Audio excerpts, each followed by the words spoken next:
ताणं नमो सेताणं नमो आयर्याणं नमो वज्जायाणं नमो लोये सव्वसाहूणम् एषो पञ्चनमोकारो सव्वपावपणासनो मङ्गलानं च सव्वेसिं पढमं हवै मङ्गलम् नमो दुर्वाररागादि वैरिवारनिवारिणे अर्हते योगिनाथाय श्रीमहावीराय तायिने पन्नगे च सुरेन्द्रे च कौशिके पादसंस्पृशि निर्विशेषमनस्काय श्रीवीरस्वामिने नमः। कृतापराधेऽपि जने कृपामन्थरतारयो ईषद्बाष्पार्दयोर्भद्रं श्रीविरजिननेत्रयो श्रीविरजिननेत्रयो।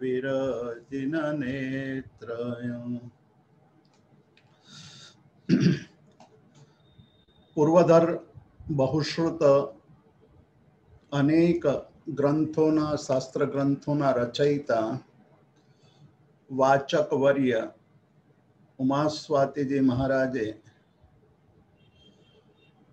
प्रशमरति प्रकरण ग्रंथनी रचना करी छे।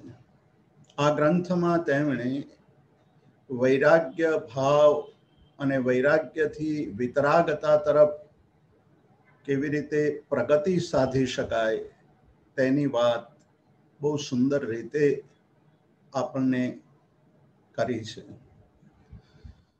अपने साधकनी योग्यता, साधकनी विशेषताओं, साधक केवो होवो जोईए तेनी आपणे विचारणा करी रह्या छीए। वाचकवर्य उमास्वातीजीए કેટલાક શ્લોકોમાં સાધકની યોગ્યતા વિશેની સુંદર વાત કરેલી છે। 13 વિશેષતાઓ એમણે દર્શાવી છે। સૌથી પહેલી વાત કરી છે કે ઉદ્યમશીલ હોય। સાધનાના ક્ષેત્રમાં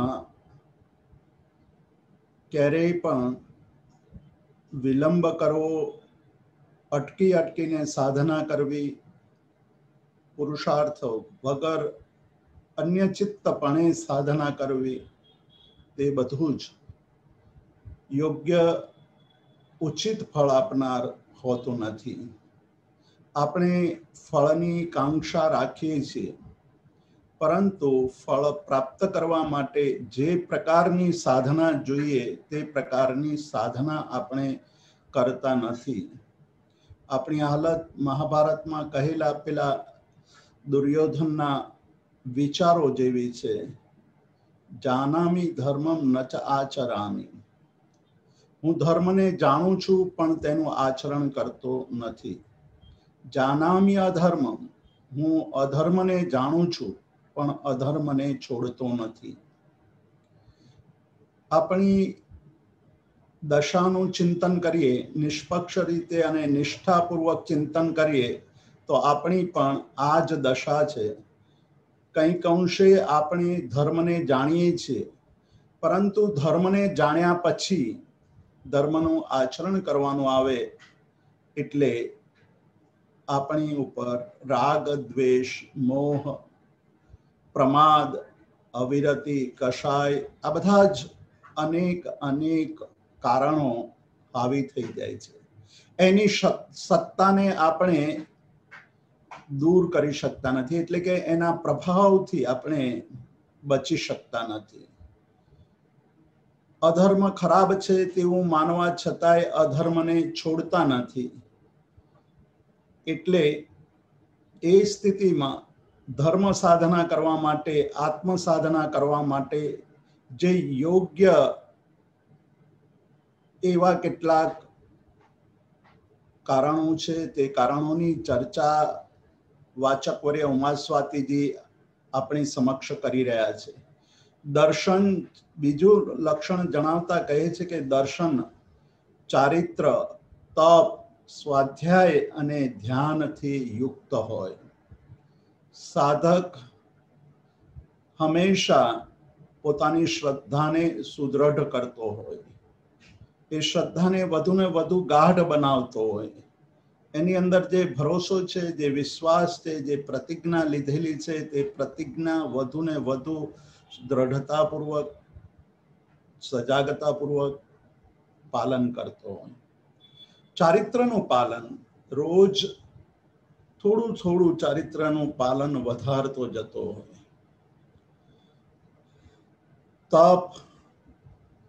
તપને વિશે પણ તેનો એ જ સ્વભાવ હોય કે તપ યથાશક્તિ વધારતો જતો હોય, ભાવથી કરતો હોય, ઉલ્લાસપૂર્વક કરતો હોય.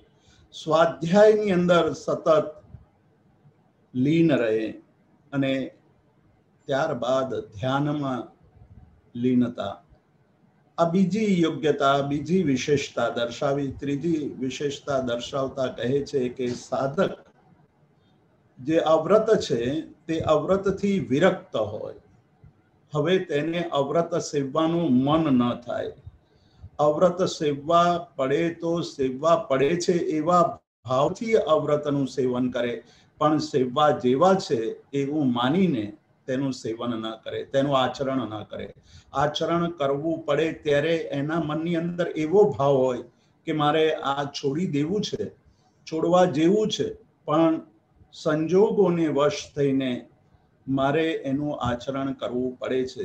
આવો ભાવ રાખીને, એટલે સાચે સાચ એવો ભાવ રાખીને જ્યારે કોઈ પણ આચરણ થતું હોય, અવ્રતનું આચરણ થતું હોય, ત્યારે એ રાચી માચીને તીવ્રતાથી અતિશય લીન થઈને એનું આચરણ કરશે નહીં. એટલે ત્રીજો લક્ષણ બતાવ્યું કે અવ્રતને જાણે, અવ્રતને સમજે અને અવ્રતનું આચરણ કરવા જેવું નથી તેવું માને અને તેનાથી વિરક્ત રહે. નવકોટી પરિશુદ્ધ, ઉદ્ગમ શુદ્ધ અને ઉચ્ચ વૃત્તિથી યુક્ત એમનો આચાર હોય. આ બધા આચારોના ઘણા બધા ઊંડા અર્થ છે, એનું ઘણું ઊંડું રહસ્ય છે. તેના વિશે આપણે તે ગુણોની, તે વિશેષતાઓની ચર્ચા કરતી વખતે વિસ્તારથી વિચારેલું છે. પાંચમું લક્ષણ બતાવતા કહે છે કે જિનેશ્વર પરમાત્માએ, એટલે જેમણે રાગ અને દ્વેષને જીતી લીધા છે, મોહ ઉપર સંપૂર્ણપણે પ્રભુત્વ પ્રાપ્ત કરી લીધું છે. એટલે કે સૌથી પહેલા મોહનીય કર્મનો ક્ષય કર્યો અને ત્યારબાદ જ્ઞાનાવરણીય, દર્શનાવરણીય અને અંતરાય કર્મનો ક્ષય કરીને જે જીન બન્યા છે, એવા જીનેશ્વર ભગવંતોએ પદાર્થના સદભાવને જે કહ્યું છે, એટલે કે તેના સ્વરૂપને જે કહ્યું છે, તેના સ્વરૂપનો તે સ્વીકાર કરે, તેની ભાવના ભાવે. ઉત્પાદ, વ્યય અને દ્રવ્ય યુક્ત પદાર્થ છે તે સત છે અને એવા સતનું ચિંતન કરતો હોય, લોકના પરમાર્થને જાણનાર હોય. તે છઠ્ઠું લક્ષણ એમણે જણાવ્યું. 18,000 શિલાંગના ધારક, શીલના 18,000 અંગો એમણે દર્શાવ્યા. શીલના 18,000 અંગોની ચર્ચા આપણે એટલા માટે કરીએ છીએ કે શીલ એટલે ચારિત્ર, ચારિત્રનું પાલન, ચારિત્રનું આચરણ કેટલું સૂક્ષ્મ છે અને કેટલી બધી વધુ સજાગતા રાખવાની આવશ્યકતા છે.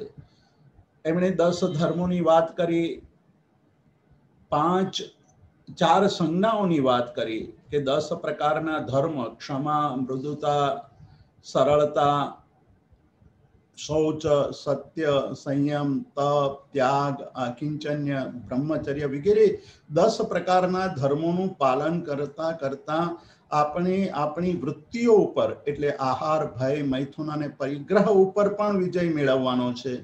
પાંચે ઇન્દ્રિયોને પણ સંયમિત કરવાની છે અને 10 પ્રકારના કાયોની એટલે કે જીવોની આ સમગ્ર સૃષ્ટિમાં સૂક્ષ્મથી માંડીને સ્થૂલ સિદ્ધિના જેટલા પણ જીવો છે તે જીવોની રક્ષા કરવાની, જીવોને અભયદાન આપવાની ભાવનાથી ચારિત્રનું પાલન કરવાનું છે. મન, વચન અને કાયાથી રક્ષા કરવાની છે. મન, વચન, કાયાથી 10 પ્રકારનો ધર્મ પાલન કરવાનું છે અને સાથે સાથે એ પણ ધ્યાન રાખવાનું છે કે હું કરું નહીં, કોઈની પાસે કરાવું નહીં અને કરનારને અનુમોદના કરવું નહીં. કરનારની અનુમોદના ન કરવી એટલે કોઈ ખોટું કરી રહ્યો હોય તે ભલે મારો સ્વજન હોય, મારો અત્યંત નજદીકનો સગો હોય તો પણ જે ખોટું છે તે ખોટું છે એની અનુમોદના ન થઈ શકે એવો ભાવ એમના અંદર હોય. તો આ પ્રકારે એને જ્યારે ગુણાકાર કરીએ ત્યારે 18,000 શીલના અંગો બને છે. તે શીલના પ્રત્યેક અંગોનું નિરંતર પાલન કરનાર જે મુનિ છે તે 18,000 શીલના ધારક કહેવાય અને એમનું ચારિત્ર આટલું વંદનીય, પૂજનીય બની જાય છે. ત્યાર પછી આપણને કહ્યું હતું કે અપૂર્વ પરિણામ, મનના અંદર ઉત્પન્ન થતા વિચારો, ભાવો, એ ભાવોમાં રોજ નવા નવા ભાવો ઉત્પન્ન થાય, રોજ નવા નવા અપૂર્વ ભાવોની ઉત્પત્તિ થાય. એ અપૂર્વ ભાવોનું ચિંતન કરતો હોય, ભાવના અપૂર્વ બનતી જાય તેની વિચારણા કરે. શુભ ભાવ 5 મહાવ્રતના અને 4 મૈત્રી આદિ ભાવોનું નિરંતર ભાવન કરે એટલે ભાવના ભાવે. સિદ્ધાંતમાં પરસ્પર એકબીજા વિશેષ એટલે કે ચડિયાતા ભાવના જ્ઞાનથી જોનાર.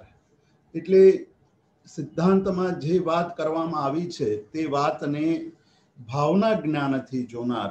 આ લક્ષણની આપણે ચર્ચા કરી રહ્યા હતા. આ 10મું લક્ષણ છે.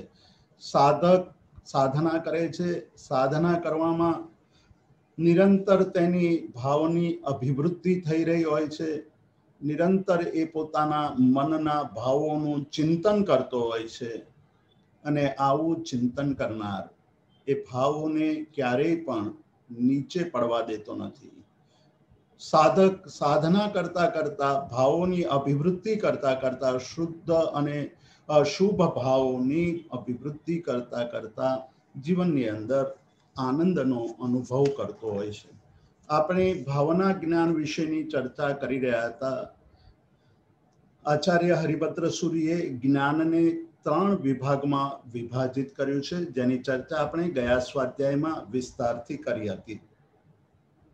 આચાર્ય હરિભદ્ર સૂરી મહારાજ કહે છે કે પહેલું જ્ઞાન એ શ્રુત જ્ઞાન છે. અહીંયા શ્રુત શબ્દનો અર્થ શ્રવણ કરવું, શ્રુત શબ્દનો અર્થ સાંભળવું, પણ કેવી રીતે સાંભળવું એ બહુ મહત્વનું છે. સાંભળતી વખતે આપણી એકાગ્રતા, સાંભળતી વખતે આપણી લયલીનતા, સાંભળતી વખતે માત્ર સાંભળવું એ કળા હજુ પણ આપણે શીખી શક્યા નથી. સાંભળતી વખતે આપણે સાંભળવા ઉપરાંત આપણા મનની અંદર પડેલા સંસ્કારોની સાથે સાંભળેલાની તુલના કરવા માંડીએ છીએ, તેના ઉપર નિર્ણય કરવા માંડીએ છીએ. જ્યારે નિર્ણય શરૂ થઈ જાય છે તે સમયે સાંભળીને આપણા ભાવોની સાથે, સંસ્કારોની સાથે, આપણા મનની અંદર પડેલા જે વૃત્તિઓ, સંજ્ઞાઓ છે તેની સાથે તુલના કરીએ છીએ ત્યારે આપણું સાંભળવાનું શિથિલ થઈ જાય છે. અને સાંભળવાનું શિથિલ થાય છે ત્યારે શું સંભળાઈ રહ્યું છે તે સંભળાતું નથી, તેનો ખ્યાલ નથી રહેતો. એટલે સાંભળતી વખતે આપણે બીજા વિચારોમાં સરકી જઈએ છીએ, વારંવાર સરકી જઈએ છીએ. એના કારણે પૂરું સાંભળેલું ન હોવાને કારણે અને સાંભળતી વખતે નિર્ણયો કરવાની વૃત્તિઓ હોવાને કારણે આપણું જે સાંભળેલું છે તે સાંભળેલું પૂર્ણ રીતે સાંભળેલું બનતું નથી. જૈન ધર્મની અંદર પરમાત્માએ શ્રાવક માટે એટલે કે ગૃહસ્થ ઉપાસક માટે શ્રાવક શબ્દનો પ્રયોગ કર્યો છે. શ્રાવક શબ્દનો અર્થ થાય છે જે સાંભળનાર છે તે. સાંભળવું, સાંભળે બધા છે, બધા સાંભળવાની પ્રવૃત્તિ કરે છે, કાન બધાની પાસે છે, પણ સાચું કોણ સાંભળે છે તેની આપણને ખબર નથી. આપણે પણ સાચું સાંભળીએ છીએ કે નહીં, અથવા સંપૂર્ણપણે આપણે જ્યારે સાંભળી રહ્યા હોઈએ ત્યારે સાંભળીએ છીએ કે સાંભળવાની સાથે સાથે આપણા મનની અંદર પડેલા સંસ્કારો, વૃત્તિઓ, આ બધાને કારણે આપણે જે સાંભળી રહ્યા છે તે સંપૂર્ણપણે સાંભળીએ છીએ કે નહીં, તે પ્રશ્ન આજે પણ આપણને મૂંઝવી રહ્યો છે. એટલે પરમાત્માએ સૌથી પહેલા ગૃહસ્થને કહ્યું કે તમે સાંભળવાની કળા શીખો. જેટલું સાંભળવાનું આપણું વધુ એકાગ્રતાપૂર્વક થશે તેટલા જ આપણને લાભ થશે. એટલે પહેલું જ્ઞાન એ શ્રુત જ્ઞાન, શ્રવણથી મળતું જ્ઞાન છે અને તે સાંભળવાથી આવે છે. તો સાંભળવું એટલે શું, કેવી રીતે સાંભળવું, એ પ્રશ્ન આપણને ઉદ્ભવી શકે. કહેવાનો મતલબ એ છે કે સાંભળવું એટલે સાંભળતી વખતે આપણી સમગ્ર ચેતના સાંભળવા ઉપર જ એકાગ્ર થઈ હોવી જોઈએ. એટલે આપણી સમગ્ર ચેતના કાન આગળ એકાગ્ર થઈ જવી જોઈએ. જ્યારે કાન આગળ જ સમગ્ર ચેતના એકાગ્ર થઈ જાય ત્યારે આપણે જે કાંઈ સાંભળીશું તેને બરાબર સાંભળીશું અને એ સાંભળવું આપણા માટે ઘણું બધું ઉપયોગી નીવડશે. આ સાંભળેલું હશે તો તેના ઉપર ચિંતન, એટલે બીજી અવસ્થા, શ્રુત પછી ચિંતા જ્ઞાન છે. પહેલું શ્રુત જ્ઞાન છે, ત્યાર પછી બીજું જ્ઞાન તે ચિંતા જ્ઞાન છે. અહીંયા ચિંતા શબ્દનો અર્થ ચિંતન પરક છે. અહીંયા ચિંતા શબ્દ એટલે આપણે ચિંતા કરીએ છીએ અથવા વર્તમાનમાં ચિંતા શબ્દનો જે અર્થ કરીએ છીએ તે અર્થ નથી. વરી અર્થમાં ચિંતા નથી, આ શબ્દ નથી. અહીંયા ચિંતા શબ્દ ચિંતન અર્થમાં છે કે આપણે બરાબર સાંભળ્યું હશે તો ચિંતન થઈ શકશે. ચિંતનનો અર્થ છે કે સાંભળેલાને બરાબર વિચારવું, ચિંતન કરવું, તેના પક્ષ વિપક્ષની વાત વિચારવી, તેના કારણોનો વિચાર કરવો, તેના ફળની વિચારણા કરવી, તેના અન્ય બાબતો, તેની સાથે સંકળાયેલી બાબતોની વિચારણા કરવી. આ બધું ચિંતા જ્ઞાનમાં આવે છે. જેટલું ચિંતન વધુ એટલી જ પદાર્થનો આપણને બોધ વધુ થઈ શકશે. પદાર્થનો બોધ કરવા માટે ચિંતન આવશ્યક છે. જે ચિંતન નથી કરતો, જે સાંભળતી વખતે બરાબર સાંભળતો નથી, તેનું ચિંતન થઈ શકતું નથી. અને સાંભળ્યા પછી જે ચિંતન નથી કરતો તેનું સાંભળેલું ધીમે ધીમે વ્યર્થ થઈ જાય છે.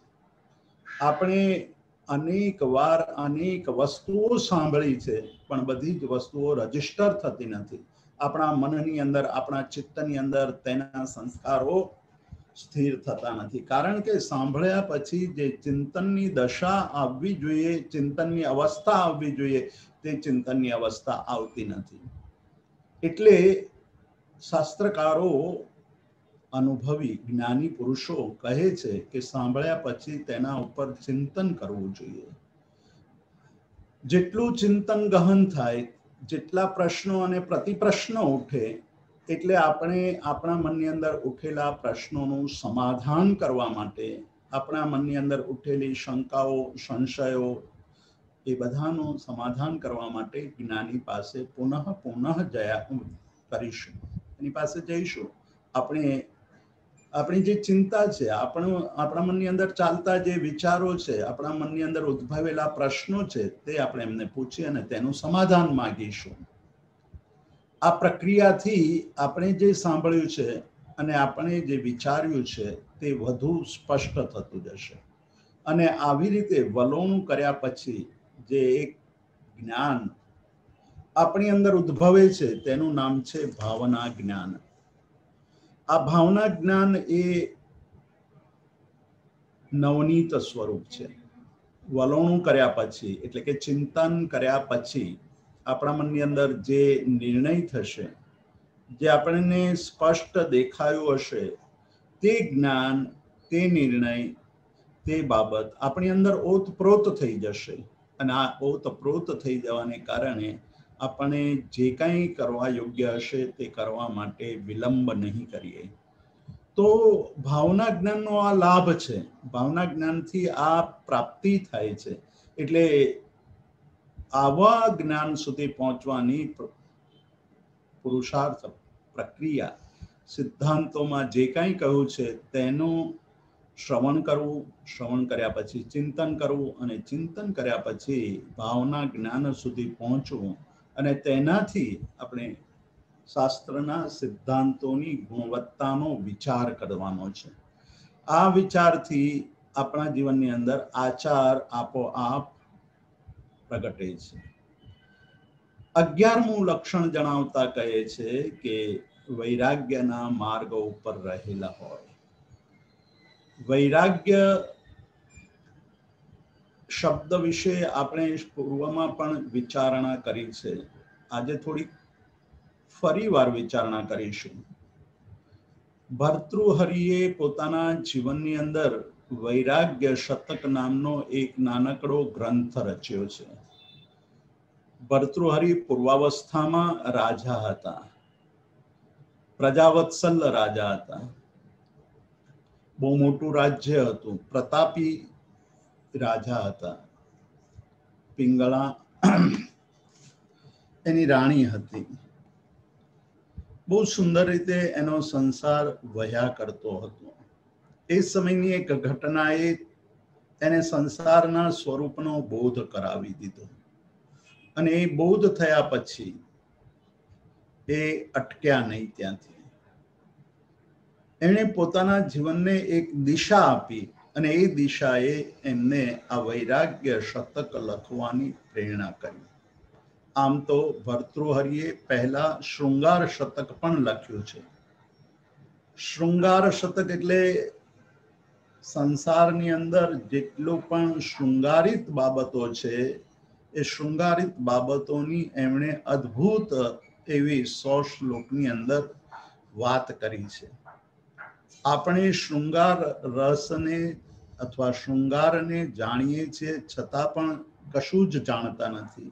આ એક રાજાએ જ્યારે શૃંગાર વિશે વાત કરી કે જ્યારે આંખની અંદર આંખના હાવભાવ, આંખના પ્રકારો, આંખની શોભા અને આંખને કોની સાથે મૂલવે વગેરે વગેરે, અને એનાથી એ જ્યારે વર્ણન વાંચે ત્યારે આપણને ખબર પડે કે આંખો તો ઘણા બધાની જોઈ છે પણ આંખો વિશેનું આવું વિવેચન, આવું સુંદર વર્ણન ક્યાંય જોયું નથી.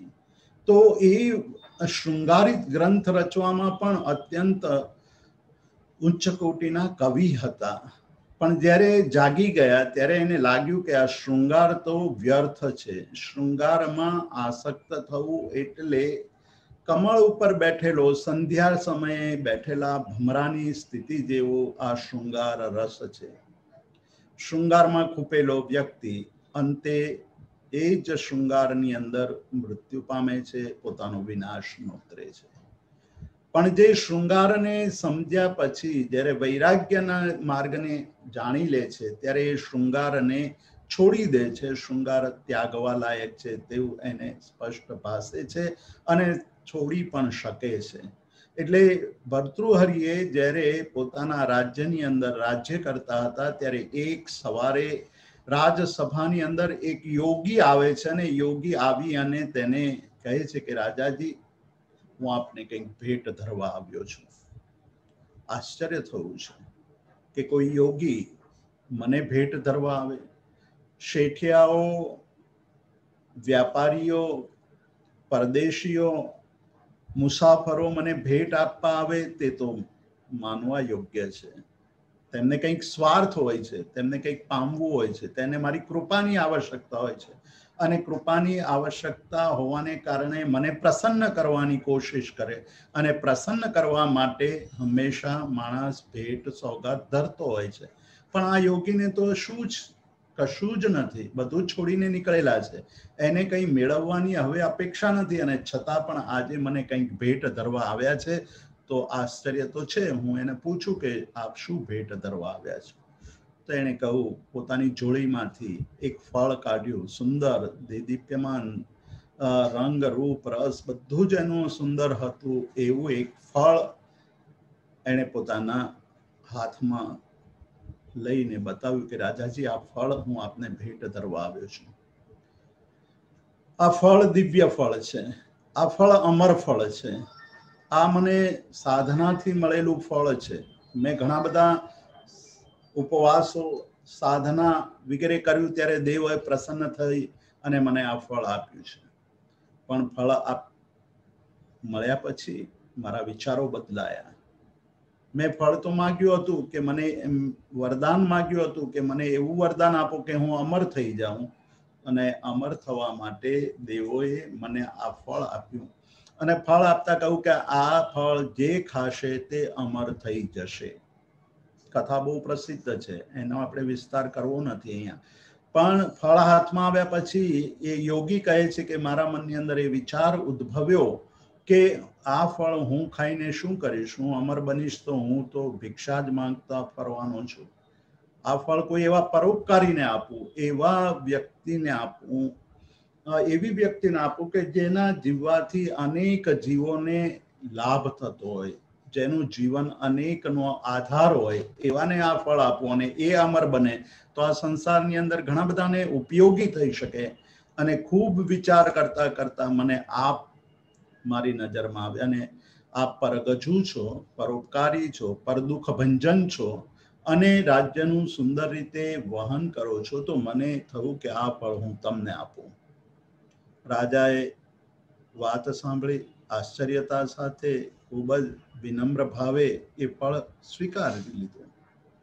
પણ રાજાના હાથમાં ફળ આવ્યું ત્યારે રાજાના મનની અંદર એ ભાવ હતો કે હું અમર થઈને આખી સૃષ્ટિ ઉપર રાજ કરીને સમગ્ર જગતનું કલ્યાણ કરીશ, લોકોના દુઃખોને દૂર કરીશ, એની પીડાને દૂર કરીશ. એવા ભાવથી ફળ હાથમાં લીધું અને જ્યારે ફળ આવ્યું ત્યારે એના ભાવો પણ બદલાયા કે હું અમર થવું એના કરતા મને જેના ઉપર અત્યંત લાગણી છે એવી વ્યક્તિને હું આ ફળ આપું. આ વિચાર કરતા કરતા એને ખ્યાલ આવ્યો કે મારી પત્ની, મારી રાણી મને બહુ અતિ પ્રિય છે, એ અમર થઈ જાય તો મારું જીવન સફળ છે. એટલે એ ફળ લઈ જઈને રાણીને આપે છે. રાણીના હાથમાં ફળ આવતા એના મનની અંદર પણ વિચાર આવ્યો કે હું મારા પ્રેમીને આપું. એ પ્રેમીના હાથમાં આવ્યો ત્યારે એને એની પ્રેમિકા યાદ આવી, એની પ્રેમિકાને હાથમાં ફળ આવ્યું એટલે એને એનો પ્રેમી યાદ આવ્યો. આ એક આખી સાયકલ પૂરી થાય છે. સાંજ પડતા પડતા એ ફળ ફરતું ફરતું રાજા પાસે પાછું આવ્યું. રાજાએ રિસર્ચ કર્યું, એણે તપાસ કરી કે આ ફળ ક્યાં ક્યાં જઈને ફરીને પાછું આવ્યું છે. ત્યારે ખબર પડી કે યામ ચિંતયામી સતતમ મયસા વિરક્તા, જેનું સતત ચિંતન કરું છું તેને તો મારામાં કોઈ રસ નથી. એટલે કે રાણીને મારામાં રસ નથી, એ તો કોઈક બીજાનું જ ચિંતન કરી રહી છે. એટલે એ ફળ એને ખાવાને બદલે એને કોઈકને આપ્યું. યામ ચિંતયામી સતતમ, જેની હું સતત ચિંતા કરું છું, જેના માટે હું આટલું બધું ચિંતન કરું છું, મયી સા વિરક્તા, તેને તો મારા માટે કોઈ ભાવ નથી, તે તો વિરક્ત છે, તે કોઈક અન્યમાં આસક્ત છે. અને જે અન્ય જેનામાં આસક્ત છે તેને રાણી પ્રત્યે કોઈ રાગ નથી. તે વ્યક્તિ પાછી બીજી કોઈ સ્ત્રીમાં આસક્ત છે, એ સ્ત્રી બીજા કોઈ પુરુષમાં આસક્ત છે, અને એ પુરુષ કોઈ દાસીમાં આસક્ત છે, અને એ દાસી રાજામાં આસક્ત છે. આમ ફરતું ફરતું સાંજ પડે, ફળ પાછું આવ્યું અને એ જ એના વૈરાગ્યનું નિમિત્ત બન્યું. વૈરાગ્યનું નિમિત્ત બન્યા પછી રાજા અટકતા નથી. રાજાના મનની અંદર થયું કે આ સંસાર કેટલો બધો વિચિત્ર છે, કેટલા જાત જાતના નાટકો ખેલાઈ રહ્યા છે, અને એ બધા આપણે પણ અનુભવ્યા છે. આપણે પણ એનાથી મુક્ત નથી, અથવા આપણે પણ એ અનુભવોમાંથી પસાર થયા નથી એવું કહી શકીએ નહીં. તો વૈરાગ્ય ઉત્પન્ન થાય તેવા અનેક કારણો આપણી સમક્ષ રોજ રોજ જોવામાં આવે છે, છતાં પણ આપણે જાગતા નથી. એ આપણા મોહની તીવ્રતા, આપણા રાગની તીવ્રતા છે. અને રાગની તીવ્રતા માં એક બીજું પરિબળ પણ ભાગ ભજવે છે અને એ પરિબળ છે પ્રમાદ. આપણને જાગવાના નિમિત્ત મળે છે પણ જાગ્યા પછી આપણે ફરીવાર સૂઈ જઈએ છીએ. આપણો એક અનુભવ છે કે આપણે રાત્રે સૂતી વખતે ઘડિયાળનો એલાર્મ ગોઠવીએ છીએ. સવારે જ્યારે પહેલી વાર એલાર્મ વાગે છે આપણને જગાડવા માટે, ત્યારે આપણે એને પાછું બટન દબાવીને શાંત કરી દઈએ છીએ અને પાછા સૂઈ જઈએ છીએ. પણ આજે એવી ઘડિયાળની એવી એની અંદર સુવિધા મૂકી છે કે આવું થાય તો 5 મિનિટ 2 મિનિટ કે 4 મિનિટ પછી ફરી એ ઘંટડી રણકવા માંડે છે અને ફરી પાછું આપણે બટન દબાવીને એ ઘંટડીના અવાજને શમાવી દઈએ છીએ. આવી જ ઘંટડી વૈરાગ્યની રોજ આપણી સમક્ષ વાગી રહી છે. રોજ આપણે જોઈએ છીએ અને એ જોઈએ છે ત્યારે આપણને અરેરાટી છૂટી જાય તેવી સ્થિતિ પણ આપણે અનુભવી છે, પણ આપણે જાગ્યા નથી. એટલે અહીંયા કહે છે કે આત્મ સાધક જે સાધના કરનાર સાધક હોય તે હવે પ્રમાદ ન સેવે. એ વૈરાગ્યના માર્ગ ઉપર ચાલે અને ચાલતા ચાલતા એ પ્રગતિના પથ ઉપર આગળ વધતો જાય. એટલે રાગના ગમે તેવા પ્રબળ નિમિત્તો ઉત્પન્ન થાય, ગમે તેવી સ્થિતિ ઉત્પન્ન થાય, પણ એ ક્યારેય પણ રાગમાં અટવાય નહીં. રાગ ઉત્પન્ન થાય તેવા નિમિત્તોમાં પણ વિરાગની શોધી કાઢે, વિરાગના માર્ગે આગળ વધે. આપણે ઘણી બધી વાતો કરી છે. પરમાત્માએ જુદા જુદા 18 દ્રષ્ટાંતો આપીને તેમના પ્રથમ ગણધર ગૌતમને ઉદ્દેશીને એમણે કહ્યું કે સમયમ ગોયમ માપમાયે. એમણે એક વાત કરી કે સવારે તમે વોક કરવા જતા હો, ચાલવા જતા હો અને ચાલતી વખતે કોઈ બગીચાની પાસેથી પસાર થાઓ તો બગીચાના ઘાસ ઉપર ઓસ બિંદુ, ઝાકળના બિંદુ જામેલા હોય છે. એ સુંદર દેખાતા હોય છે. એક ક્ષણ માટે આપણને ઉભા રહીને તે બિંદુઓને જોવાનું મન થાય.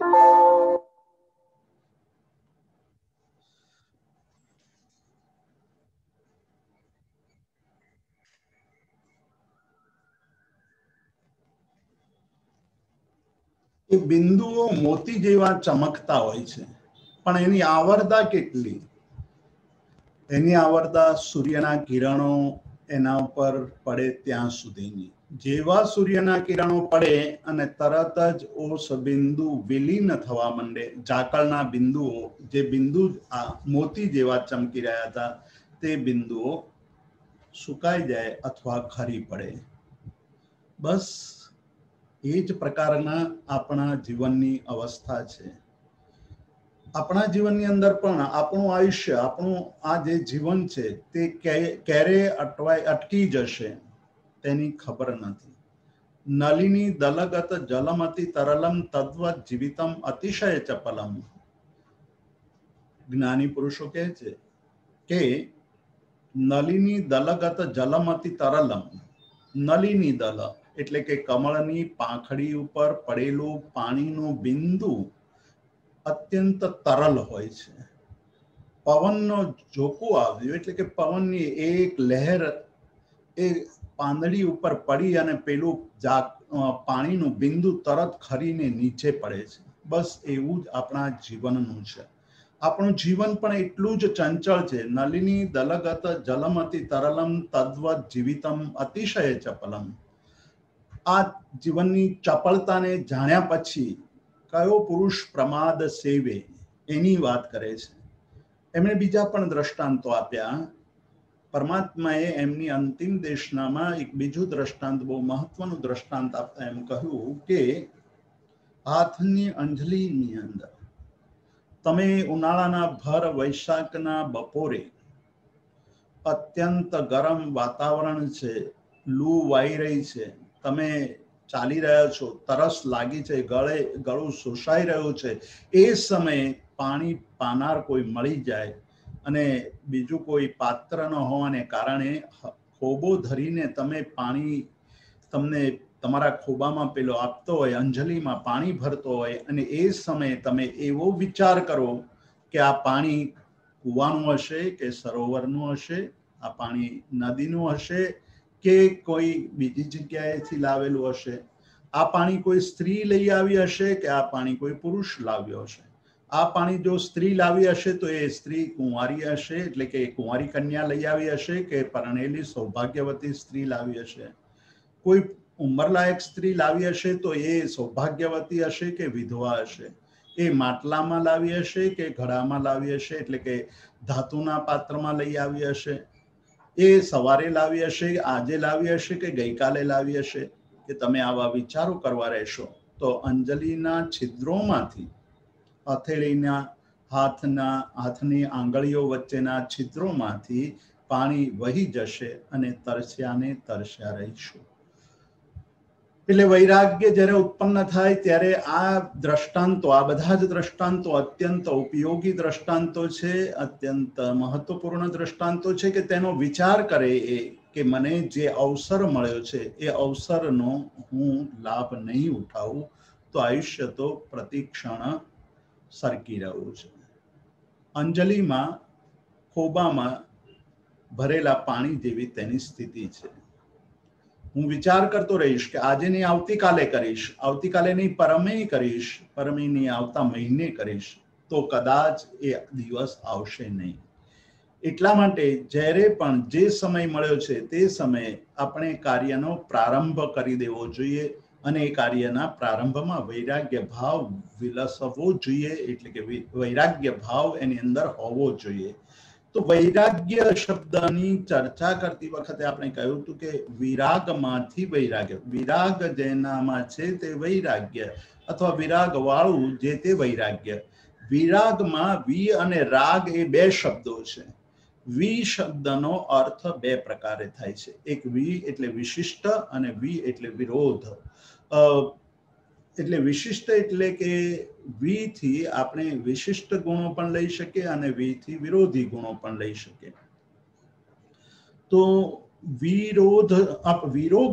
વૈરાગ્ય શબ્દ એટલે વિરાગ શબ્દમાંથી જ્યારે વૈરાગ્ય શબ્દ બને છે ત્યારે આપણે સૌથી પહેલા વિરાગની વ્યાખ્યા બરાબર સમજવી પડે. તો રાગ એટલે આસક્તિ છે, આસક્તિનું વિરોધી વિરાગ છે, એટલે આસક્તિ રહિત અવસ્થા તે વિરાગની અવસ્થા છે. આસક્તિ, રાગ, રતિ, અત્યંત તીવ્ર રાગ એ માણસની અંદર બીજા અનેક દુર્ભાવો પેદા કરે છે. જેટલો આસક્તિનો ભાવ તીવ્ર તેટલા જ બીજા પ્રશ્નો ઊભા થાય. એટલે આસક્તિના કારણે, અત્યંત રતિના કારણે આ સંસારની અંદર સામ્રાજ્યો નષ્ટ થયેલાના દ્રષ્ટાંતો છે. કે એક રાગના કારણે કેટલા મોટા યુદ્ધો થયા. કોઈ કન્યા પ્રત્યે, કોઈક રાજકુમારી પ્રત્યે, કોઈક સર્વન કન્યા પ્રત્યે રાજાને મોહ થઈ જાય અને યુદ્ધો થાય અને યુદ્ધમાં વિનાશ વેરાય એવા દ્રષ્ટાંતો આપણે જોયા છે. દેશ અને વિદેશમાં આવી ઘટનાઓ ઘટી છે કે રૂપમાં આસક્ત થયેલા રાજાઓના સામ્રાજ્યોને નષ્ટ થતા વાર લાગી નથી. તો એવી સ્થિતિની અંદર એ ભાવ કેળવવો કે ભાઈ આસક્તિ એ તો વિનાશનું કારણ બની શકે છે, વૈરાગ્ય વિનાશનું કારણ નથી, વિરાગ નો ભાવ એ વિનાશનું કારણ નથી. વિરાગ વાળી વ્યક્તિ એ સંસારની અંદર કદાચ રહેતો હોય તો પણ સુખપૂર્વક રહે છે, પણ જે રાગી છે એને વર્તમાનમાં કદાચ કોઈ પૂર્વના પુણ્યના ઉદયને કારણે બહુ પરેશાની ઉપસ્થિત થતી નથી, પણ જેવો કોઈ સમય આવે છે અથવા રાગના કારણે વધુ પડતી આસક્તિના કારણે એ વિવેક ચૂકી જાય છે ને એ જ વસ્તુ તેના વિનાશનું કારણ બને છે. એટલે અહીંયા કહે છે કે વિરાગ, આસક્તિનો અભાવ, વિરાગ એની અંદર રચ્યા પચ્યા ન રહેવું તેવી સ્થિતિ, આપણને ભોગ અને ભોગના સાધનો પ્રત્યે અતિશય રાગ હોય છે. એ અતિશય રાગ, પરવસ્તુ પ્રત્યેનો રાગ સુખનું કારણ, સુખની સ્થિતિ નથી બની શકતું. સુખનું કારણ તો વિરાગ એટલે કે પોતાની અંદર ઊંડા ઉતરવાથી આપણને સુખ પ્રાપ્ત થાય છે તે વાતને સમજાવતા કહે છે કે વૈરાગ્યના માર્ગ ઉપર હંમેશા આગળ વધતો હોય. જે આત્મસાધક છે તે આત્મસાધક એ બહારના પદાર્થો પ્રત્યેના રાગને મંદ કરતો જાય, છોડતો જાય અને અંદરના તત્વ સાથેનું અનુસંધાન જોડતો જાય. તો વિરાગનો એક અર્થ કર્યો કે જેને બીજામાં રાગ છે તે રાગને છોડીને સ્વમાં રાગ ઉત્પન્ન થાય તેવી સાધના કરવી, તેનું નામ વિરાગ છે. એવો ભાવ તે વૈરાગ્ય ભાવ છે. બીજો અર્થ આપણે કર્યો હતો તે વિનો, તે વિશિષ્ટ છે. વિશિષ્ટ એટલે જગતના લોકો જેમાં રાગ ધરાવે છે તેના કરતા કોઈ વિશિષ્ટ તત્વમાં રાગ ઉત્પન્ન થવો, કોઈ વિશિષ્ટ બાબતમાં રાગ ઉત્પન્ન થવો. જગતના જીવોને હરવા ફરવામાં, ખાવા પીવામાં, પહેરવા ઓઢવામાં અને મોજ શોખ કરવામાં આનંદ આવે છે.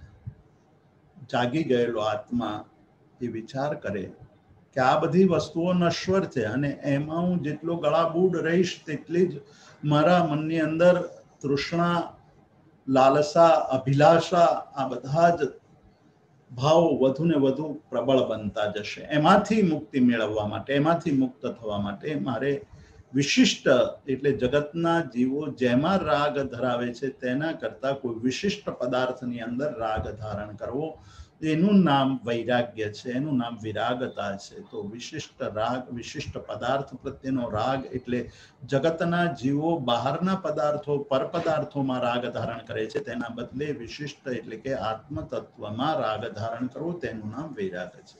તો ભર્તૃહરિને એ પ્રસંગથી ખ્યાલ આવી ગયો કે સંસારના લોકો કેટલા આસક્ત છે અને કેવું જીવન જીવી રહ્યા છે. મારે એમાંથી મુક્ત થવું છે ને એમણે એ પ્રયાસ આદર્યો અને એ પ્રયાસ કર્યો અને છોડીને નીકળી ગયા. એટલા માટે રાજર્ષિ કહેવાયા. રાજા હતા અને પછી ઋષિ બન્યા, એટલા માટે રાજર્ષિ. અને રાજર્ષિ બન્યા પછીનો વૈરાગ્યનો આ ઉત્તમ કોટીનો ગ્રંથ લખ્યો અને તેના 100 શ્લોકોની અંદર તેમણે ઘણી બધી વાતો લખી છે કે જે વૈરાગ્યને પુષ્ટ કરનાર છે. તો એ વાતોને આપણે યાદ કરવાની છે. એવા વૈરાગ્ય શતક એવો જૈન ધર્મનો પણ એક ગ્રંથ છે કે એમાં પણ ઘણી બધી વાતો કરી છે. તે પ્રાકૃત ભાષામાં રચાયેલો છે. એમાં એમણે જણાવ્યું કે ખણમિત્ત સુખમ બહુકાલ દુઃખમ, આ સંસારના સુખોના ભોગ કરતી વખતે, એનો આનંદ માણતી વખતે એ સુખની સ્થિતિ, સુખનો સમયગાળો એ વિચારવાની વાત કરે છે કે સુખનો સમયગાળો કેટલો છે અને એ સુખ ભોગવાઈ ગયા પછી દુઃખની અનુભૂતિ કેટલો સમય થાય છે. આખા જીવનકાળના માની લો 100 વર્ષ આપણે જીવીએ, 100 વર્ષમાંથી આપણે 50 વર્ષ કાઢી નાખીએ કે આપણે અડધ સમય સૂતા રહ્યા આવીશું, તો એ રાત્રિનો સમય આપણે બાદ કરી દઈએ એટલે આપણને 50 વર્ષનો સમય મળ્યો. એ 50 વર્ષની અંદર આપણને સુખની સ્થિતિ, સુખની ક્ષણો કેટલી અનુભવી અને દુઃખની ક્ષણોનો સરવાળો માંડીએ તો આપણને ખબર પડશે કે 50 વર્ષમાંથી 49 વર્ષ તો આપણે માત્ર દુઃખની અનુભૂતિમાં ભોગવ્યા છે ને 100 વર્ષમાં 1 વર્ષ એટલે 100 વર્ષમાં 1 વર્ષ, આ તો હું અસત કલ્પના કરું છું. જ્ઞાની પુરુષો તો એ કહે છે કે ક્ષણમિત્ત સુખમ, ખાલી ક્ષણિક જ સુખનો અનુભવ તો ક્ષણિક જ થયેલો છે, બાકીનો બધો જ અનુભવ તો દુઃખનો જ છે. પણ દુઃખનો અનુભવ આપણને યાદ એટલા માટે નથી આવતો કે આપણા મનની અંદર લાલસા પડી છે, તૃષ્ણા પડી છે, સ્પૃહા પડી છે. એ લાલસા, તૃષ્ણા, સ્પૃહાની અંદર આપણે જે દુઃખ અનુભવી રહ્યા છે તે દુઃખ દુઃખાત્મક નથી લાગતું. એ જ મોટામાં મોટું આશ્ચર્ય છે. ક્ષણમિત્ત સુખમ બહુકાલ દુઃખમ વગેરે વગેરે અનેક બાબતો એમણે ત્યાં વૈરાગ્ય શતકની અંદર દર્શાવેલી છે. તો આ એ વૈરાગ્યનો ભાવ કે જ્યારે આત્મસ્થ થઈએ, જ્યારે ધ્યાન દશાની અંદર ઊંડા ઉતરીએ, શબ્દ, રૂપ, રસ, ગંધ અને સ્પર્શના વિષયોનો ત્યાગ કરીને આત્મસ્થ થઈને અંદર જ્યારે ઊંડા ઉતરીએ છીએ ત્યારે જળ પદાર્થો આપણને આકર્ષી શકતા નથી. જળ પદાર્થો જે અત્યારે આકર્ષી શકે છે તેવું આકર્ષણ હવે રહેતું નથી. આકર્ષણ રહિત જીવન જીવવાનો આપણને એક સુંદર મોકો મળે છે અને એમાં લાલસા, રાગની આગ આપણે બુઝવી શકીએ છીએ. એ રાગની આગ બુઝાય છે વૈરાગ્યની સ્થિતિમાં. બાકી તો એ રાગની આગ ભડ બળી રહી છે ને આપણને બાળી રહી છે. તો વૈરાગ્ય ભાવ એ વૈરાગ્ય ઉત્તમ સુખના અનુભવમાં નિમિત્ત બને છે. 12મું અને મહત્વનું કારણ કહે છે કે સંસારના વાસથી આપણે સંસારમાં રહીએ છીએ. એ સંસારનો આપણો વસવાટ કેવો લાગે છે? આપણને વસવા જેવો લાગે છે કે ત્યાગવા જેવો લાગે છે? આ જે 12મું લક્ષણ બતાવે છે એક પ્રકારે 11મા લક્ષણનો જ વિસ્તાર છે. જુદા એંગલથી હવે વિચારવાનું કહે છે કે સંસાર તમને સારો લાગે છે કે ખારો લાગે છે? ભોગવવા જેવો લાગે છે કે ત્યાગવા જેવો લાગે છે? તેમાં વસવાટ કરવા જેવું લાગે છે કે વસવાટ છોડી દેવા જેવું લાગે છે? આપણે જ્યારે ઉપમિતિ ભવપ્રપંચા કથાની વાત કરીએ છીએ, સિદ્ધર્ષિ ગણીની વાત કરીએ છીએ, ત્યારે આપણે હરિભદ્ર સૂરીને યાદ કરીએ છીએ. કારણ કે સિદ્ધર્ષિ ગણીને ઉપમિતિ ભવપ્રપંચા કથા રચવાની પ્રેરણા આચાર્ય હરિભદ્ર સૂરીના ગ્રંથ લલિત વિસ્તરામાંથી મળી. લલિત વિસ્તરાની અંદર એક પેરેગ્રાફની જે લગભગ 8-10 પંક્તિઓ છે, 8-10 વાક્યો છે. અહીં 8-10 વાક્યોએ સિદ્ધર્ષિ ગણીને જાગૃત કરી દીધા. એ જાગૃત કર્યામાં એમણે એમ કહ્યું કે આ સંસાર એ આગ લાગી હોય અને ઘર બળી રહ્યું હોય તેવું છે. આ સંસાર કેવો છે? તો કે આગ લાગી હોય, ઘરમાં આગ લાગી હોય, બળી રહ્યું હોય અને આપણે અંદર હોઈએ તો આપણે શું કરીએ? આપણે એ ઘરને તરત જ છોડી દઈએ છીએ. એ ઘરની સાથે આપણી ઘણી બધી સ્મૃતિઓ જોડાયેલી છે. એ ઘરની સાથે આપણો રાગ જોડાયેલો છે. એ ઘરની સાથે આપણા અનેક ભાવો જોડાયેલા છે. પણ જેવી આગ લાગે ત્યારે આ બધું જ આપણે ભૂલીને આ બધી જ વસ્તુઓને છોડીને બહાર નીકળી જઈએ છીએ. આપણી ઘણી બધી વસ્તુઓ અંદર પડી છે પણ એ વસ્તુઓ લેવા માટે રોકાતા નથી, એ ત્યાગી દઈએ છીએ. આચાર્ય હરિભદ્ર સૂરીએ એ પેરેગ્રાફમાં આ સંસારના સ્વરૂપની વાત કરી કે જેવી રીતે ઘરમાં આગ લાગતા પુરુષ તેને છોડીને ભાગે છે, તેવી જ રીતે આ સંસાર એ ઘરમાં લાગેલી આગ જેવો છે. ઘરમાં લાગેલી આગ જેવો એટલે જો તમે અંદર બેઠા રહો તો ભાવો તમારા બદલાયા વગર રહે નહીં, ભાવો નષ્ટ થયા વગર રહે નહીં, રાગ અને દ્વેષ ઉત્પન્ન થયા વગર રહે નહીં. આગની જ્વાળાઓમાં ફસાયેલો જીવ પોતે બળે, અંદર પોતાની જાતને બાળે.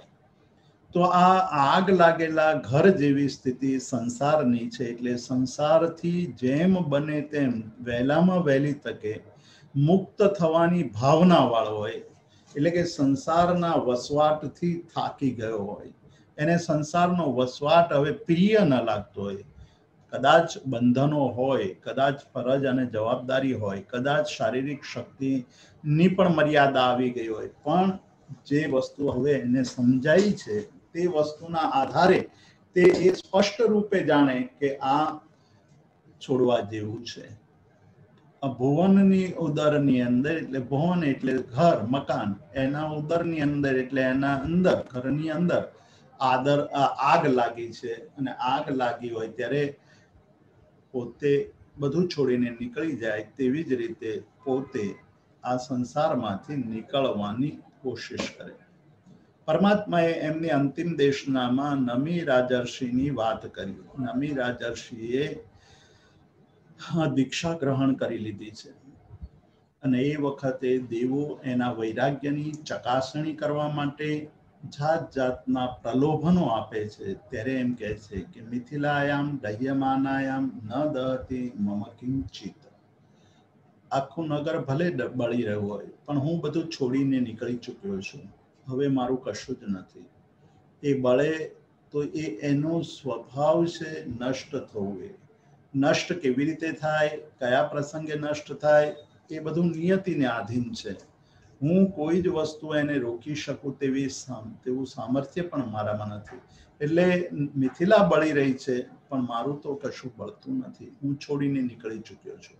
આ કુમારી છે, આ જાગૃતિ છે કે જ્યારે આપણે છોડીને આપણા અંતર આત્માની અંદર લીન થઈએ છીએ ત્યારે આપણને બહારના નિમિત્તો વિચલિત કરી શકતા નથી. આજે પળે પળે બહારના પ્રસંગો વિચલિત કરે છે, આપણને પરેશાન કરે છે. આપણે એને જુદી રીતે એક્સપ્લેન કરીએ છીએ, એની વિવક્ષા જુદી રીતે કરીએ છીએ. રાગ અને દ્વેષના કારણે વિવક્ષા આપણી બદલાઈ જાય છે.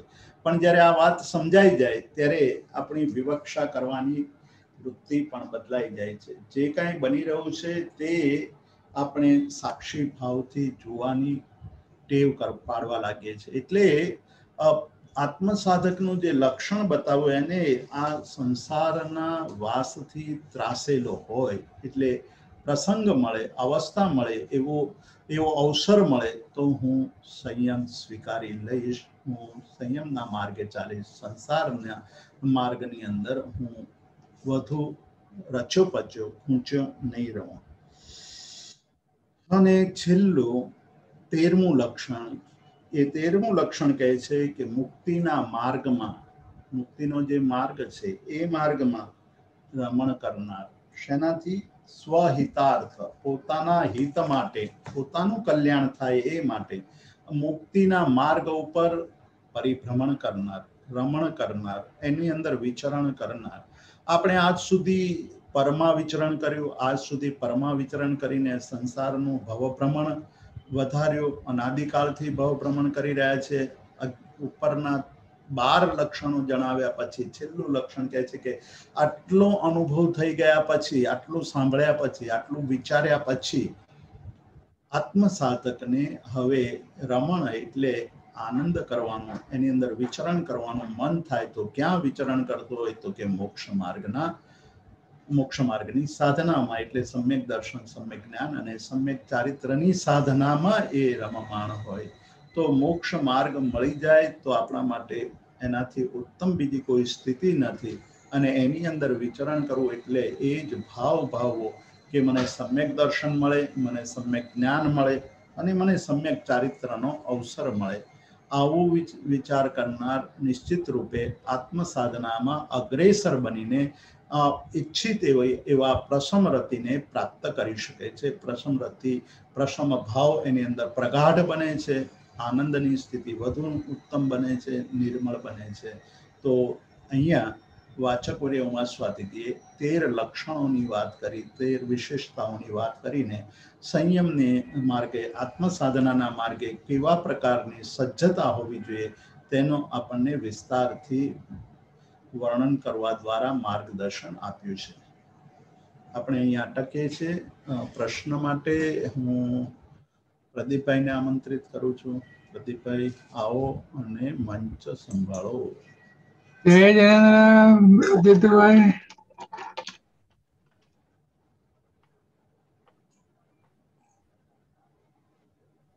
પ્રશ્નો માટે પેલા આવે છે આશાબેન. આશાબેન આવો, અને બીજા બધાને આમંત્રણ છે, હાથ ઊંચો કરજો.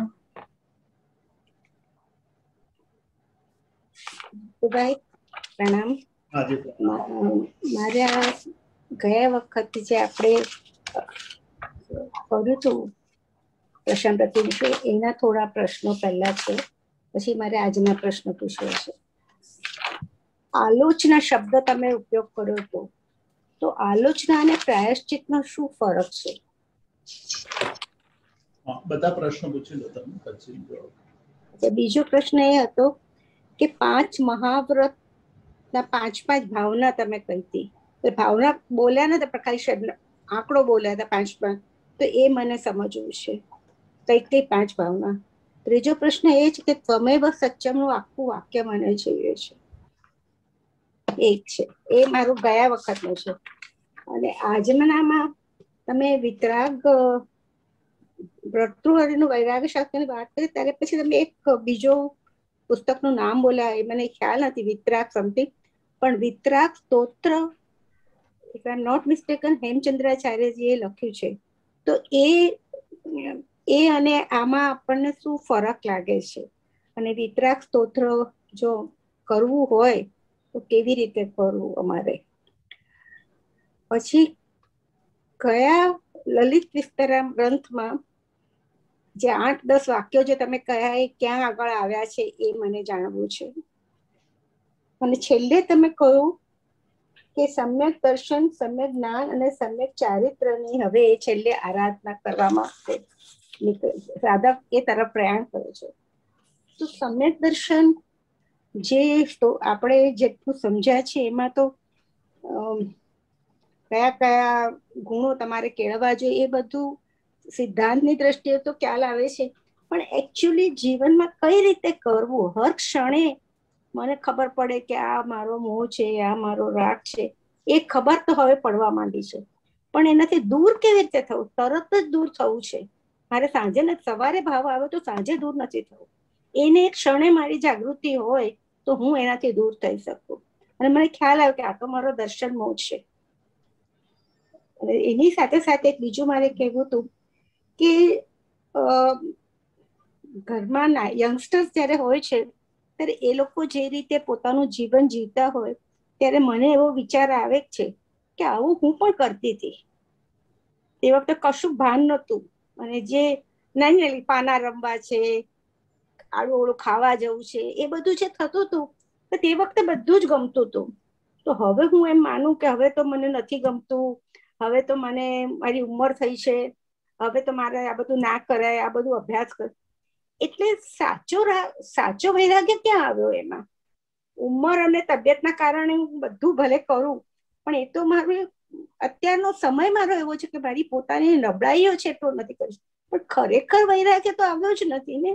એ મને વધારે ને વધારે ખૂંચે છે કે આને હું કઈ રીતે મારો સાચો વૈરાગ્ય બનાવી શકું.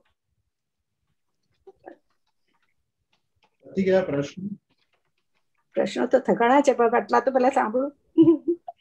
કે જેમ જેમ આપણે આજે હું લખું છું તમારું બધું, પછી હું સાંજે વાંચું, રાતના વાંચું, બીજા દિવસે વાંચું, અહીંયા આવું ત્યારે પહેલા વાંચું, દરેક વખતે નવા નવા પ્રશ્નો ઉત્પન્ન થાય છે, કારણ કે દરેક વસ્તુનું ચિંતન થતું જાય છે. હવે ધારો કે ગયા વખતે તમે એક વસ્તુ કહી હતી કે થોડા થોડા સમયે પોતે પોતાને ઝાંકવું કે પોતાનો વિચાર અભિપ્રાય શું છે, અત્યારના શું થઈ રહ્યું છે.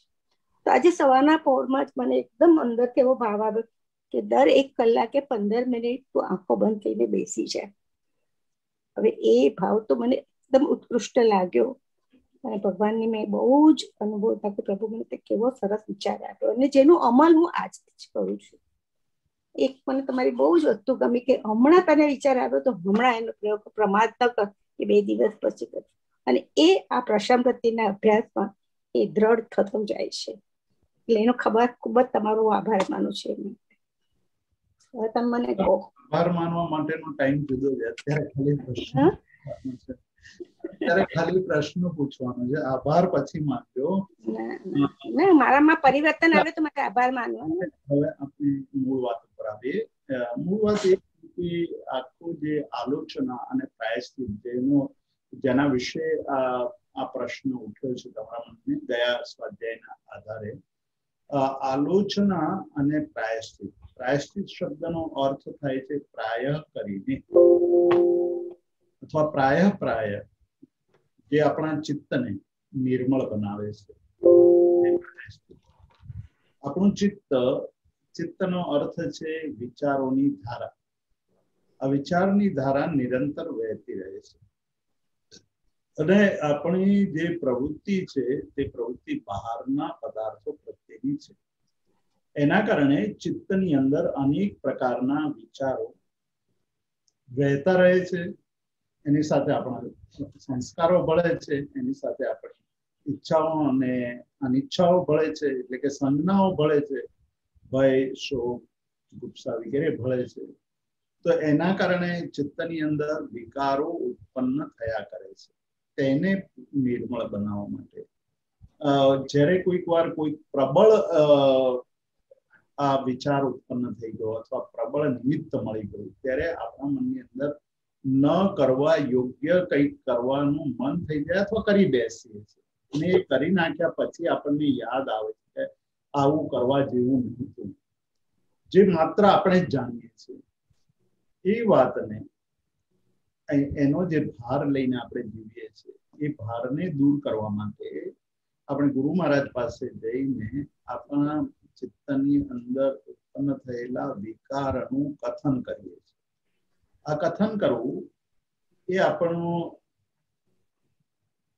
જે ચિત્ત છે એની અંદર થયેલા ઉત્પન્ન થયેલા વિકારોને શુદ્ધ કરવાની પ્રક્રિયા છે. એટલે એ સમયે આપણે આપણા ચિત્તને નિર્મળ બનાવવા માટે ગુરુ મહારાજ પાસે જઈને આપણા મનની વાત એમને કરીએ છીએ. તો એ પ્રક્રિયા તે પ્રાયશ્ચિત્તની પ્રક્રિયા છે. પ્રાયશ્ચિત કર્યા પછી ગુરુ મહારાજ પ્રાયશ્ચિતની વાત કર્યા પછી ગુરુ મહારાજ જે આપણને એના માટે, એને શુદ્ધ કરવા માટે કંઈક તપ આદિ કરવાની વાત કરે છે. એ તપ આદિ કરીએ એટલે એ સમયે આપણે આલોચન કરીએ છીએ. આલોચન કરવું એટલે સમગ્રપણે એનું ચિંતન કરવું. એટલે જે સમયે જે ભાવથી જે ક્રિયા થઈ ગઈ છે તે ક્રિયાનું પ્રક્ષાલન કરવું, તપ દ્વારા કરવું કે જપ દ્વારા કરવું કે સ્વાધ્યાય દ્વારા કરવું કે અન્ય કોઈ ક્રિયાઓ દ્વારા. એટલે મોટા ભાગે ગુરુ મહારાજ તપ નું આપે કે ભાઈ તમે આટલા વખત તપ કરજો એટલે તમારું પ્રાયશ્ચિત થઈ જશે. એને આલોચના કહીએ. એટલે આલોચનાનો અર્થ શું છે કે એ બધું કરતી વખતે સતત આપણે વિચાર કરીએ કે આ કારણે મારે આ કરવાનું આવ્યું છે, અને હવે પછી એ જ ભાવથી, એ જ ફોર્સથી, એ ભાવ અને એ ફોર્સ એટલે પ્રબળ તીવ્રતાથી હવે હું એવું ક્યારેય કરીશ નહીં. છદ્મસ્ત છું એટલે ફરીવાર એવું થવાની સંભાવના છે, પણ તે ભાવ અને તે જ તીવ્રતા એમાં રહેવી જોઈએ નહીં. એવી સ્થિતિ લાવવા માટે આ આલોચના બહુ ઉપયોગી નીવડે છે. એટલે આલોચના એ આપણી અંદર થયેલા જે દોષો છે, આચરેલા દોષોનું નિરાકરણ કરવા માટે જે તપ આદિ કરીએ છીએ તે આલોચના છે. તો આવી રીતે આલોચનાને આપણે જોવાની છે. બીજો પ્રશ્ન હતો તમારો કે ત્વમેવ સત્યમ નિસંકમ જમ જીણેહિ ભવેય્યમ, એ વાક્ય આખું તમારે જોઈએ છે. તો એ વાક્ય હું લખીને મોકલી દઈશ. તમે લખવાની અત્યારે ચિંતા ન કરતા કે ત્વમેવ સત્યમ, તમે જ સત્ય છો, જકારપૂર્વક કહે છે. ત્વમેવ સત્યમ નિસંકમ, તમે નિશંકનીય છો. એટલે તમારું કહેલું, તમારું જીવન, તમારું આચરણ એમાં ક્યાંય શંકા કરવા જેવી નથી. કહ્યું છે એમણે, જે પણ કહ્યું છે કે સંયમનું પાલન કરવું જોઈએ, ભાવનાઓ ભાવવી જોઈએ, સંવર કરવું જોઈએ, નિચરા કરવી જોઈએ. આ બધી બાબતોમાં મને કોઈ શંકા છે જ નહીં. મર્યાદા છે તો એ મારી પોતાની મર્યાદા છે, પરમાત્માની કોઈ મર્યાદા નથી. વ્યક્તિની પોતાની મર્યાદા એ ધર્મ ઉપર આરોપિત કરી દે એટલે શંકા ઉત્પન્ન થાય. આપણી મર્યાદાના કારણે આપણે શંકા ઉત્પન્ન કરીએ છીએ. ત્યારે સાધક જ્યારે આવા પ્રશ્નો ઉપસ્થિત થાય ત્યારે એ વિચાર કરે કે જે કાંઈ કહ્યું છે, જેવું કહ્યું છે તે બધું જ સત્ય છે. મર્યાદા છે તે મારામાં છે, મર્યાદા વાક્યમાં નથી. તમેવ સત્યમ નિસંકમ જમ જીણેહિ ભવેય્યમ, જે જિનેશ્વરોએ, જેને રાગ પણ નથી, દ્વેષ પણ નથી અને મોહ પણ નથી, એટલે અજ્ઞાન પણ નથી. તો રાગ, દ્વેષ અને મોહથી સંપૂર્ણ વિરક્ત છે, તેમનો અથવા તેમણે જીતી લીધું છે તેવા પુરુષને ક્યારેય પણ કોઈ પણ વસ્તુ જૂઠું બોલવાનું, અસત્ય બોલવાનું કારણ રહેતું નથી. અસત્ય બોલવા માટેના નિમિત્તો છે તે નિમિત્તોમાં રાગ, દ્વેષ અને અજ્ઞાન છે કારણભૂત. એ કારણો ન હોય તો અસત્ય બોલવાનો પ્રસંગ ઉભો થતો નથી. વિતરાગમાં રાગ નથી, દ્વેષ નથી અને અજ્ઞાન નથી. એટલા માટે એ જે કંઈક પણ કહે છે તે જગતના જીવોના કલ્યાણ અર્થે જ કહે છે.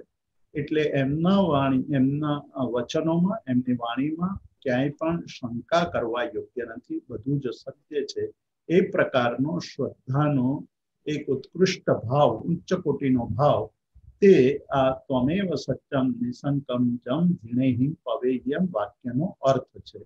એટલે આ એક મહાવાક્ય છે અને એ મહાવાક્યનો સીધો સંપર્ક સમ્યક દર્શન સાથે છે. એ સમ્યક દર્શનની શ્રદ્ધા કેવા પ્રકારની હોય?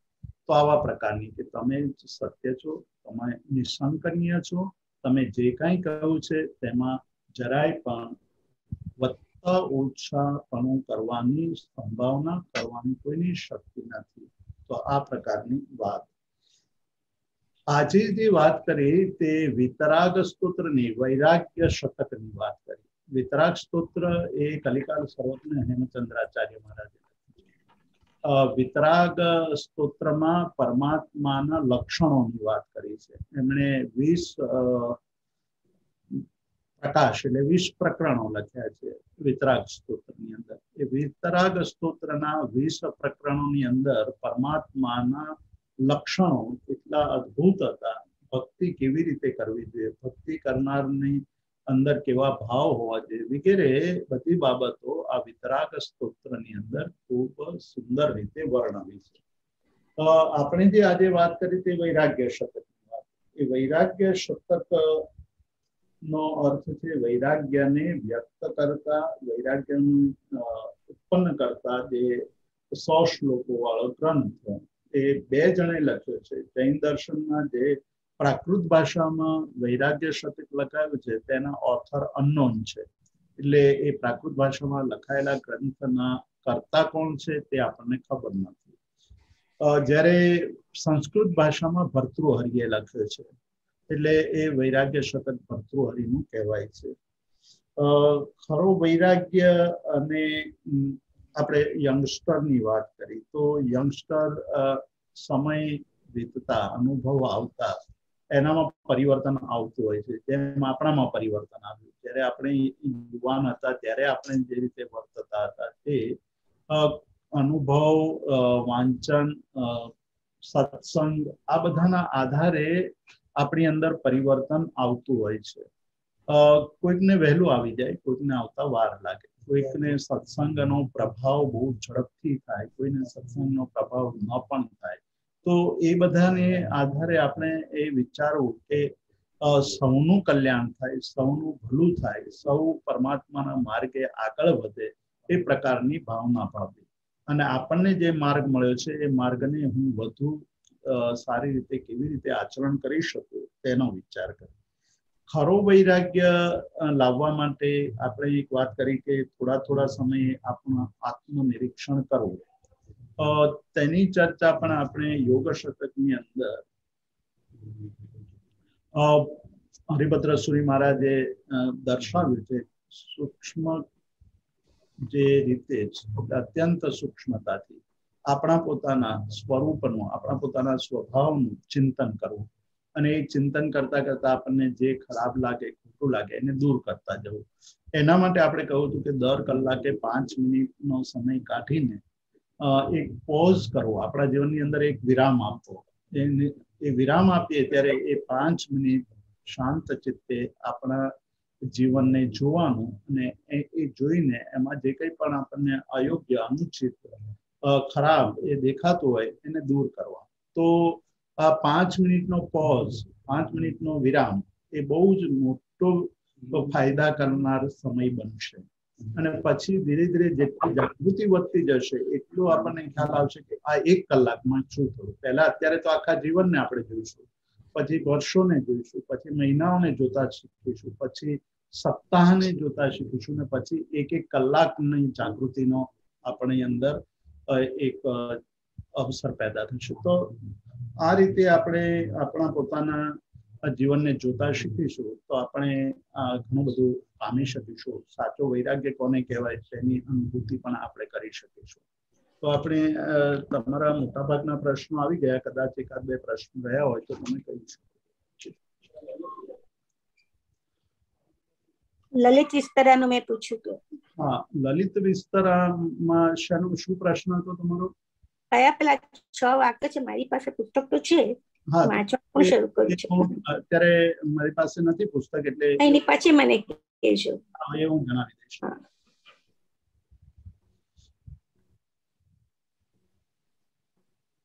હા પ્રદીપભાઈ, જુઓ તમે બીજા કોઈ પ્રશ્નો છે? બીજા કોઈ હાથ ઊંચા, મને એક પ્રશ્ન હતો, બીજા કોઈ હાથ ઊંચા નથી થયા. મારો પ્રશ્ન એમ હતો કે આસક્તિ અને વ્યસન એ બંનેનું સ્વરૂપ એક જ? આસક્તિ અને વ્યસન. હા, વ્યસનની આસક્તિની તીવ્રતા જ્યારે થાય ત્યારે એ આદત બની જાય ને આદતને વ્યસન કહ્યું છે. બરોબર. એટલે થોડું સમજાય છે કે તોડવું કેમ એટલું અઘરું છે. બરોબર. તો બીજા કોઈ પ્રશ્ન દેખાતા નથી? છે કોઈને પ્રશ્નો?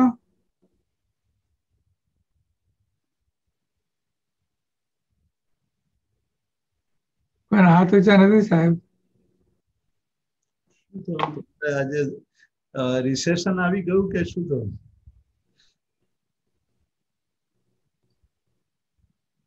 પ્રદીપભાઈ, કોને ખબર? તો હવે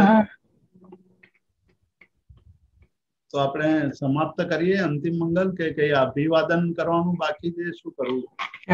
અભિવાદન તમે કોઈને આપ્યું છે આજે કરવા માટે કે બધાને કરવાનું છે કે? ખબર નથી, મેં કોઈને કર્યું નથી. અચ્છા, તો હવે આપણે અભિવાદન શરૂ કરીએ.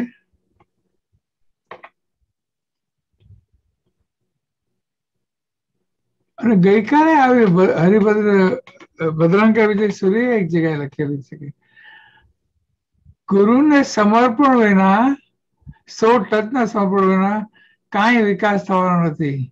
તો આપણે એ યાદ રાખીએ અને આગળ વધીએ. તેજસભાઈ આવો. પ્રણામ જીતુભાઈ, કેમ છો? સાતામાં? હાજી. બસ just wanted to thank you. ને અત્યારે તમે સવાલનું કહ્યું કે બધાનું રિસેશન આવી ગયું, પણ આઈ થિંક મોટા ભાગના સવાલો અત્યારે સમ્યક દર્શનની શિબિરમાં થઈ જાય છે. એટલે thank you very much for everything. સુખ સાતામાં રહેજો. પછી પુષ્પાબેન આવો બેન.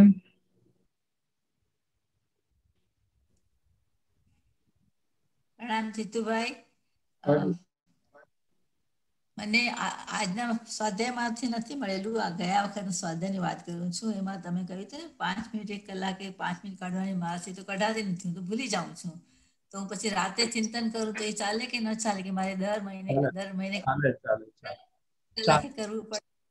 ચાલે, પેલું થોડુંક વધુ પ્રભાવશાળી બની શકે એટલા માટે આપણે ભૂલી જવાય છે મારાથી. કઈ કામમાં હું છું એટલે ભૂલી જાઉં છું. Thank you. સાતામાં રહેજો. હાજી. પ્રદીપભાઈ મહેતા.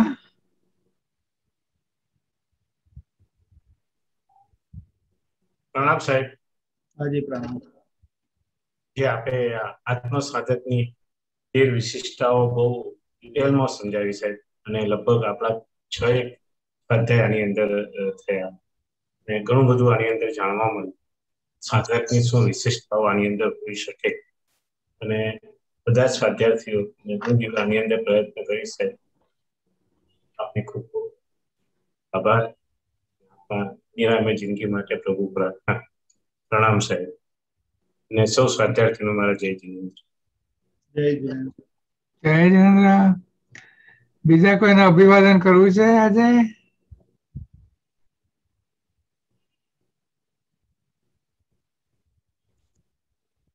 મહેન્દ્રભાઈ શાહ આવો સાહેબ.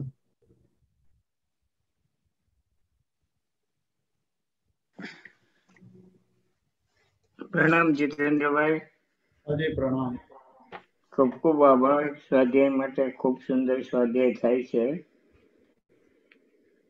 તબિયતનું ધ્યાન રાખજો, સાચામાં રહેજો. ખૂબ ખૂબ આભાર. જય જિનેન્દ્ર જીતુભાઈ. જય જિનેન્દ્ર. સાતામાં રહેજો. ખૂબ સુંદર હતો સ્વાધ્યાય. Thank you.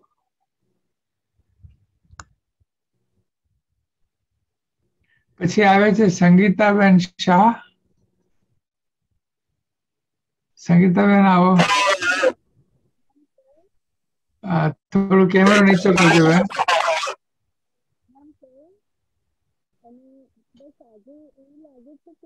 અવાજ સંભળાતો નથી બેન. તમારો હેડફોન કાઢી નાખો.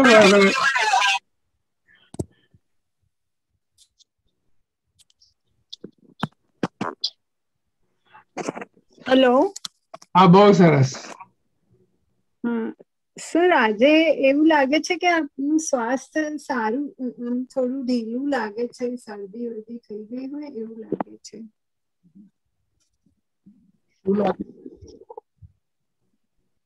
તબિયત સારી છે ને સર? હા, બહુ સરસ છે. હા, બસ આજે એમ થોડું લાગ્યું હતું કે થોડું શરદી થઈ છે, તમને કેવું લાગતું હતું એટલે મેં. બધું બરાબર છે, એકદમ સરસ. અને બહુ જ સરસ છે, બહુ જ આમ સમજ બી પડે છે અને કરવાનું પ્રયત્ન બી કરીએ છીએ. થેન્ક યુ બહુ જન્મના. બહુ સરસ.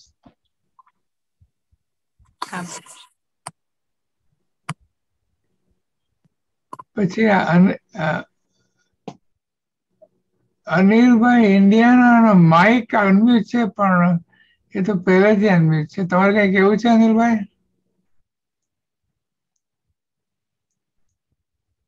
નહીં.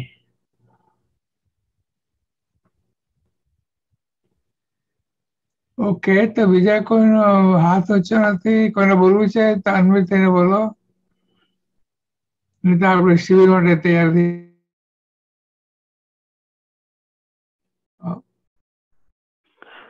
પ્રણામ અંકલ.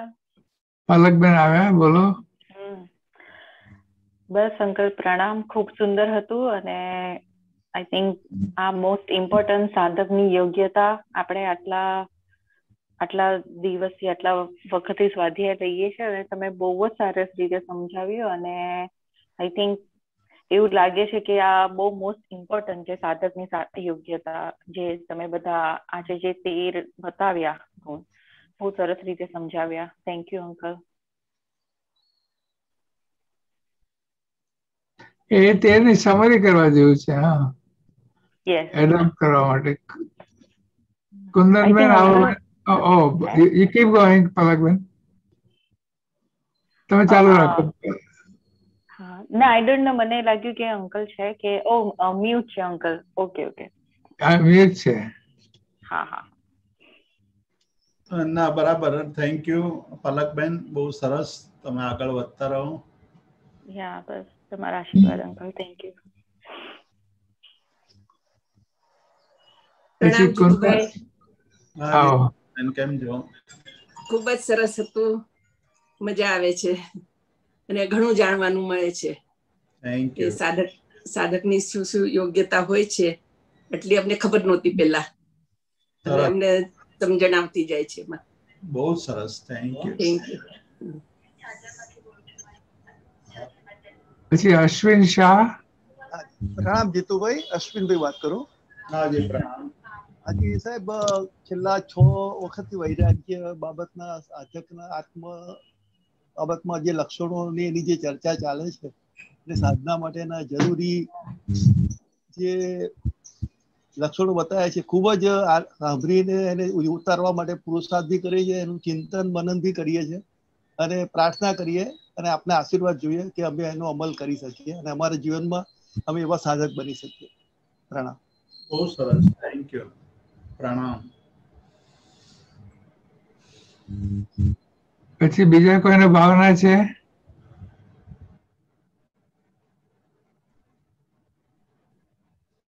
બીજું કોઈ દેખાતું નથી જીતુભાઈ? તો પછી સર્વમંગલ કરીએ, અંતિમ મંગલ. હાજી, શિબિર વહેલી આવવાની છે. સર્વમંગલ માંગલ્યમ સર્વકલ્યાણ કારણમ પ્રધાનમ સર્વધર્માણામ જૈનમ જયતિ શાસનમ. ઘણો આભાર જીતુભાઈ. પ્રણામ જીતુભાઈ, પ્રણામ એવરીબડી. જય જિનેન્દ્ર. સિદ્ધાશ્ચ સિદ્ધિ સ્થિતા આચાર્ય જિન શાસનો નતિ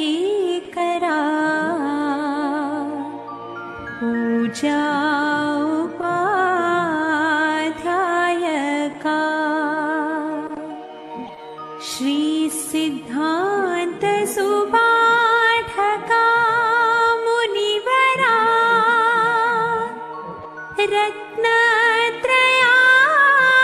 रत्नत्रयाराधका पञ्चेते परमेष्ठिना प्रतिदिना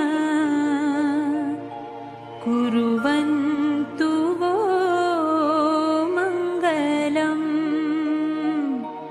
कुर्वन्तु